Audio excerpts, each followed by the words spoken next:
It was close to midnight when the knock came.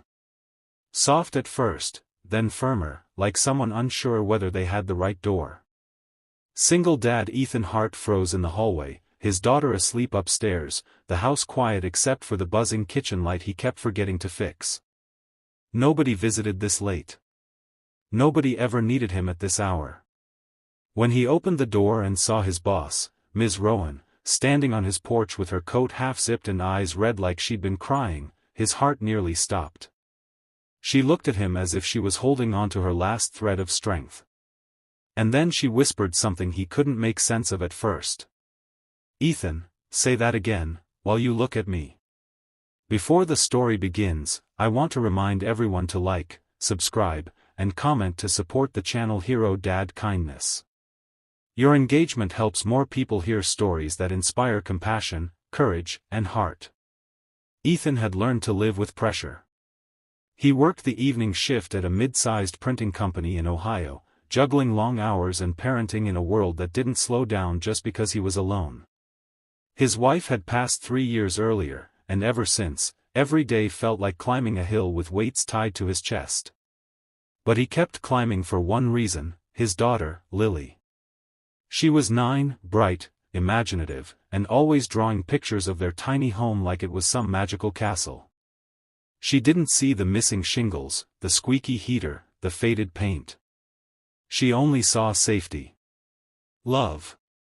Her dad. And that kept Ethan going.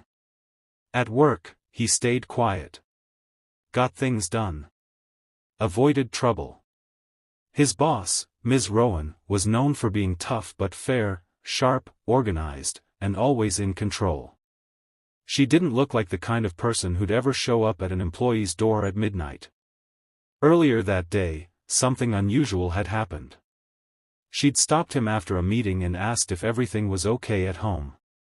He said what he always said: "I'm fine." She looked at him for a long moment before replying softly, "You always say that." But he didn't think much of it. He had orders to print, machines to fix, a daughter to pick up. Life didn't pause. Now, standing at his doorway with her eyes full of something he couldn't read, she repeated the question she'd asked at work. "Ethan, say it again. Say you're fine. But look at me this time." He didn't understand until he did. She wasn't doubting his performance. She wasn't checking on deadlines. She was checking on him. He swallowed, trying to stay steady, but the weight of months, maybe years, pressed down on him. Something cracked inside. His voice trembled. "I'm not fine." The words hung there, fragile as glass. Ms. Rowan exhaled like she'd been waiting for him to finally let them out. She stepped inside when he motioned her to, and they sat at the kitchen table where unpaid bills were stacked neatly in a folder he tried not to look at too often. She told him why she came. Her mother had suffered a medical emergency that evening. She had no siblings. No one to call. She'd left the hospital overwhelmed, panicked, and for reasons she couldn't explain, she found herself driving to the one person who, despite his quiet nature, always carried storms with such dignity, Ethan. "I thought I was strong," she said, wiping her eyes with the back of her sleeve. "But today, I didn't want to be strong alone." Ethan listened, his own heart softening in ways he hadn't let happen in a long time. He offered her tea, the cheap kind he bought on sale, and she smiled like it was the most comforting thing she'd tasted in years. They talked for hours. Not about work. Not about responsibilities. But about life. Loss. Fear. The ache of pretending you're okay when you aren't. When Lily woke up with sleep-tousled hair and wide eyes, she tiptoed into the kitchen.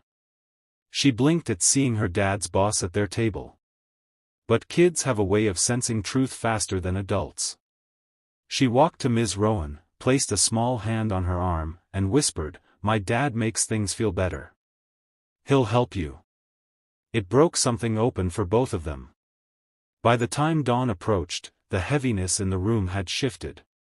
Not gone, but lighter, like it had been shared by 3 hearts now instead of one.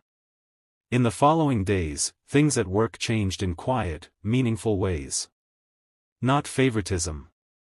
Not special treatment. Just kindness exchanged like two people who finally understood each other. When Ethan's car broke down, she arranged for the company to cover half the repair cost under an employee support program he never knew existed.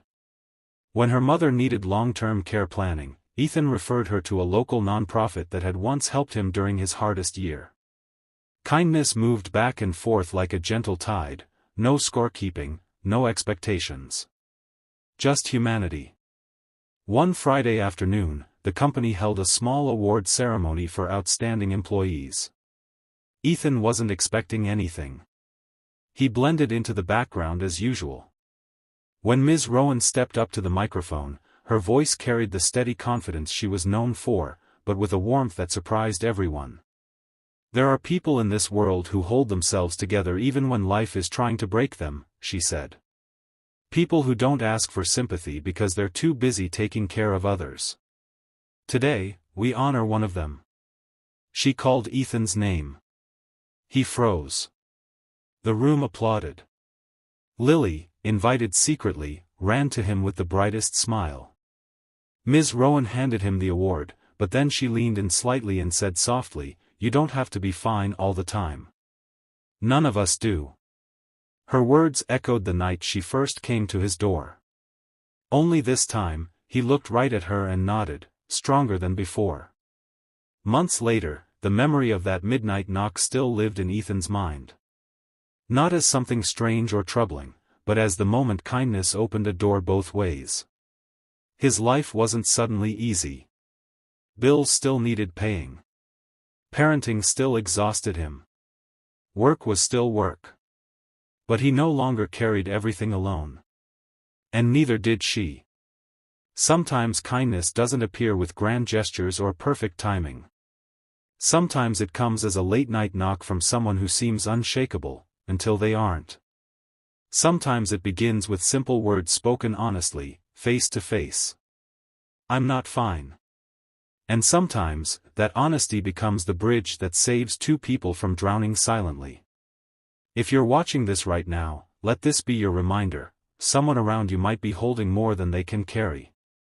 And someone else, maybe even you, might need a safe place to knock when the night feels too heavy. Be that place. Be that kindness.